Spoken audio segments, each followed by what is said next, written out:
سلام درنو دوستانو، خدای دې وکړي چې تاسې ټول به روغ یاست، د ژوند چارې به مو ښې روانې وي.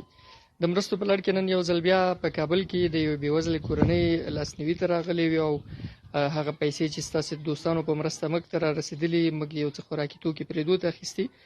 دا ورور په کارتنو کې په کابل کې یو لاس پلورونکی دی، یو کراچۍ لري.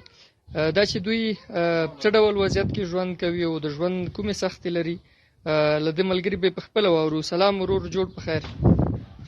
وعلیکم السلام ورور، ښه یې؟ څه حال دی؟ خاص دی؟ صحت مو ښه دی؟ شکر دی الله احسان لرو. ژوند څنګه تېرېږي؟ د ژوند چارې؟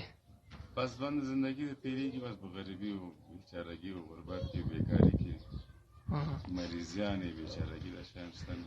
او مریضي خو د کرونا درېیمه څپه هم ده، خدای دې رحم وکړي په ټولو مسلمانانو باندې. سخته ناروغي ده، خدای دې موږ او تاسو پرې وساتي. څه کاروبار روزګار مو څنګه دی؟ تاسې ویل چې لاس پلورونکي یاست. او زه دستفروش یم، هلته مارکېټ د کارتینو کې وړکۍ ریړه لرم هماغلته، بس هغلته هم کله کار وي کله نه وي ورور جانه، بس کله هم ښاروالي نه پرېږدي. د سړک په سر باندې د ریډې چې ولاړې دي همدغه ځای کې؟ بلې د سړک په سر باندې. دغه ځای خو هم کرایه غواړي که نه؟ هو کرایه غواړي هغه ځای. د ورځې به څومره کار کوي لکه مثلا؟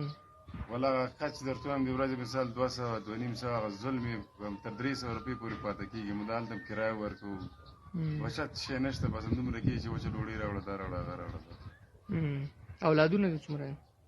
ماشاءالله 15 اولادونه مې دي. ماشومان دي؟ هو متویاوي دا ده. او بیا دوی مکتبونه وایي، درسونه وایي که څنګه؟ مکتبونه هغه 3 دانې غټ دي وایي، اوس خو فعلا د کرونا لپاره چوټي ده نو. څومره دي هغه ته چې؟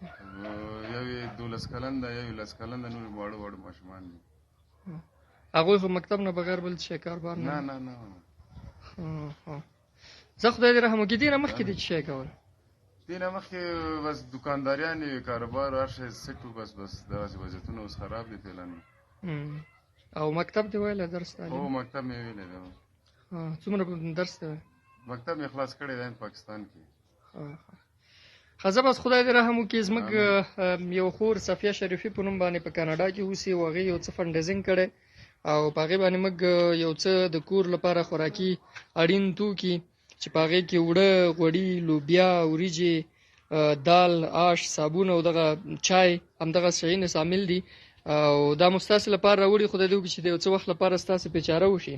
انشاءالله 2 میاشتې کې انشاءالله ښه صحیح کار کوي. الله تعالی دا بنسټ د نور هم وده ورکړي، د داسې غریب بیچارهګانو سره کومک وکړي. بس دعاګانې کوئ ورور. هغې ته هم اجر ورکړي او ډېر غټ امداد کومک یې موږ سره وکړه. الله دې ژوندي لري تاسو. کور ودان ډېره مننه.